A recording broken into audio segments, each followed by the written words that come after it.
بسم اللہ الرحمن الرحیم۔ دعا کی قبولیت کے اوقات: اذان اور اقامت کے درمیان، تہجد کے وقت، فرض نماز کے بعد، جمعہ کے دن کی ایک گھڑی، سجدے میں، سحری کے وقت، روزے کی حالت میں، شب قدر میں، قرآن مجید کی تلاوت کے بعد، سفر میں، عرفہ کے دن، آب زمزم پیتے وقت، میدان جنگ میں، بارش برستے وقت۔ اکیلے رہنے سے یا اکیلے ہونے سے، کسی کو کھو دینے سے یا ٹوٹ جانے سے کبھی نہیں گھبرانا، کیونکہ ایسا ہونے سے رب ملتا ہے، اور جب رب ملتا ہے تب سب مل جاتا ہے۔ کبھی کسی کو کم تر نہ سمجھنا، کیونکہ 5 روپے کا پین بھی 5 کروڑ کے چیک سائن کرنے کے کام آتا ہے۔ اگر یہ طے ہے کہ وہ جو دیا ہے وہ لوٹ کر آئے گا، تو کیوں نہ پھر صرف دعائیں ہی دی جائیں۔ جس کنویں سے لوگ پانی پیتے رہے ہیں وہ کبھی نہیں سوکھتا، لوگ پانی پینا چھوڑ دیں تو کنواں سوکھ جاتا ہے۔ یہ قدرت کا قانون ہے، یہ بڑے راز کی بات ہے۔ یا اللہ ہمیں اپنی خیر کی خوشخبریوں والی صبح نصیب فرما، اپنی سخاوت کی کثرت سے ہماری امداد فرما، اس صبح کی ہوا کے ساتھ ہمارے رزق، خوشی اور عافیت کا سامان عطا فرما، آمین یا رب العالمین۔ بندے کے اخلاق سے ہی معلوم ہوتا ہے کہ وہ پڑھا لکھا ہے یا ان پڑھ ہے یا پڑھا لکھا جاہل ہے، لہٰذا اپنے اخلاق اچھے کریں۔ دوستی وہ جو آپ کے جذبات کو سمجھے، ہمسفر وہ جو آپ کے احساس کو سمجھے۔ مل تو جاتے ہیں سب اپنا کہنے والے، پر اپنا وہ جو بن کہے آپ کی ہر بات کو سمجھے۔ خدا کرے تمہارا نصیب، تمہارا مستقبل تمہاری سوچ سے بھی زیادہ حسین اور خوبصورت ہو، آمین۔ جو لوگ کہتے ہیں نیکی کا زمانہ نہیں رہا، وہ دراصل انسانوں سے نیکی کا صلہ چاہتے ہیں۔ جو اللہ کی رضا کے لیے نیکی کرتے ہیں، ان کے لیے ہر زمانہ نیکی کا ہوتا ہے۔ ہارنا تب ضروری ہوتا ہے جب لڑائی اپنوں سے ہو، اور جیتنا تب ضروری ہوتا ہے جب لڑائی اپنے آپ سے ہو۔ زندگی میں 2 لوگوں پر تبصرہ نہ کرو، جن کو چن لو، جن کو چھوڑ دو۔ بہتر فیصلے: بعض اوقات دعاؤں سے اللہ اپنے فیصلے نہیں بدلتا، آپ کے دل بدل دیتا ہے اور اپنے فیصلے کے مطابق کر دیتا ہے، کیونکہ وہ بہتر جاننے والا ہے۔ نکاح کرو اپنے پسند کی عورتوں سے، 2 سے اور 3 سے اور 4 سے۔ اس امت میں بہتر وہ ہے جس کی بیویاں زیادہ ہیں۔ حسن اخلاق: جو چیزیں قیامت کے دن مومن کے اعمال کے ترازو میں رکھی جائیں گی، ان میں سب سے زیادہ وزنی چیز حسن اخلاق ہوگا۔ صبح کی حقیقی خوشی اس شخص کو نصیب ہوتی ہے جو صبح کا استقبال نماز، تلاوت اور ذکر سے کرتا ہے۔ آج اگر میری زندگی میں دکھ نہ ہوتے تو میرا اللہ کے ساتھ دعا کا رشتہ کیسے بنتا؟ اگر خوش ہو تو آہستہ سے ہنسا کرو تاکہ غم نہ جاگ جائے، اور اگر غمگین ہو تو آہستہ سے رویا کرو تاکہ آنے والی خوشی نا امیدی میں نہ بدل جائے۔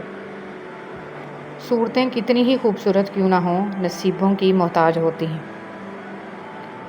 تجھے کیا سناؤں میرے اللہ، تیرے سامنے میرا حال ہے، تیری ایک نگاہ کی بات ہے، میری زندگی کا سوال ہے۔ بیٹیاں دشمن کی ہوں تو بھی ان کے اچھے نصیب کی دعا کیا کریں۔ انسان کی سب سے بڑی پریشانی یہ ہے کہ انسان تقدیر سے بہت زیادہ مانگتا ہے اور وقت سے پہلے چاہتا ہے۔ پردہ یہ نہیں کہ بس خود کو چھپا کر رکھو، پردہ یہ ہے کہ غریب کے سامنے دولت کی، بھوکے کے سامنے کھانے کی، مسافر کے سامنے گھر کی اور یتیم کے سامنے والدین کی نمائش نہ کرو۔ اور پردہ یہ بھی ہے کہ لوگوں کا بھرم رکھو، ان کی کمزوری کسی پر عیاں نہ ہونے دو اور کسی کی ذاتی زندگی پر نظر نہ ڈالو۔ پچھتاوے، دکھ اور افسوس اپنے وقت پر ہی اچھے لگتے ہیں۔ وقت نکل جائے تو انسان کو ہر حال میں خوش رہنے کی عادت ڈال لینی چاہیے، ورنہ بڑا نقصان ہو جاتا ہے۔ معافی مانگنے میں جو پہل کرتا ہے وہ بہادر ہوتا ہے، معافی کرنے میں جو پہل کرتا ہے وہ مضبوط ہوتا ہے، اور جو بھول جانے میں جو پہل کرتا ہے وہ مشرور ہوتا ہے۔ جنت کی 2 بڑی نعمتیں، ایک اللہ کا دیدار، دوسرا حضرت محمد صلی اللہ علیہ وسلم سے ملاقات۔ یا اللہ ہمیں دونوں نعمتیں نصیب فرمانا، آمین ثم آمین۔ جو اپنی گفتگو میں سچ بولتا ہے اس کی خوش اخلاقی میں اضافہ ہوتا ہے۔ زبان کا زخم تلوار کے زخم سے زیادہ سخت ہے۔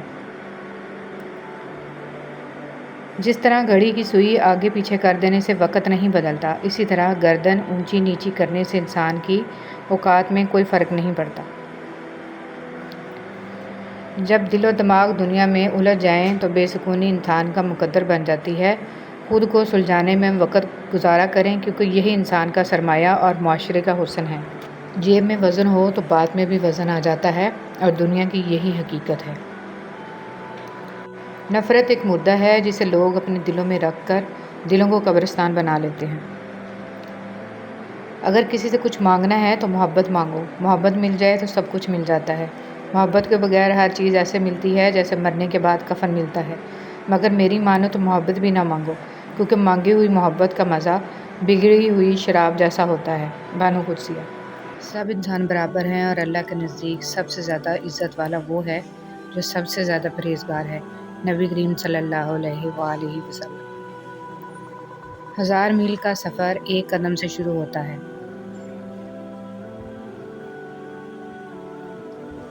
جب انسان مر جاتا ہے تو اس کے اعمال ختم ہو جاتے ہیں، سوائے 3 چیزوں کے: صدقہ جاریہ، وہ علم جو نفع بخش، ایک اولاد جو اس کے لیے دعا کرے۔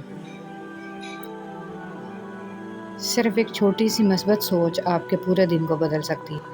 جس نے کسی کو نیکی کی طرف رہنمائی کی، سے اس کے کرنے والے کے برابر اجر ملے گا۔ حضرت محمد صلی اللہ علیہ وآلہ وسلم۔ درد وہ ہوتا ہے جو ہمیں دوسروں کو تکلیف میں دیکھ کر محسوس ہو، ورنہ اپنا درد تو جانوروں کو بھی محسوس ہوتا ہے۔ ایک بے سمجھ اور بے انصاف آدمی ساری عمر یہی سمجھتا رہے گا کہ وہ ایک ٹارگٹ ہے، ایک نشانہ گاہ ہے، اور اسی پر مسلسل تیر اندازی ہو رہی ہے۔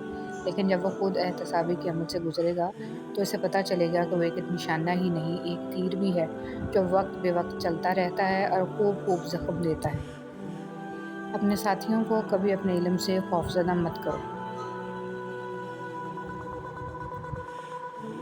حضرت بایزید بسطامی رحمۃ اللہ علیہ سے کسی نے پوچھا کہ آپ کیوں اتنی تکلیف کرتے ہیں؟ فرمایا، اگر فرعون بھوکا ہوتا تو میں خدا تعالیٰ ہوں ہرگز نہ کہتا۔ حضرت بایزید بسطامی رحمۃ اللہ علیہ نے فرمایا، جیسا تم خدا کو کل کے لیے چاہتے ہو تم آج اس کے لیے ویسے بن جاؤ۔ حضرت بایزید بسطامی رحمۃ اللہ علیہ نے فرمایا، جو گن کر کام کرتا ہے اس کا اجر بھی گن کر ملتا ہے۔ مراد تسبیح۔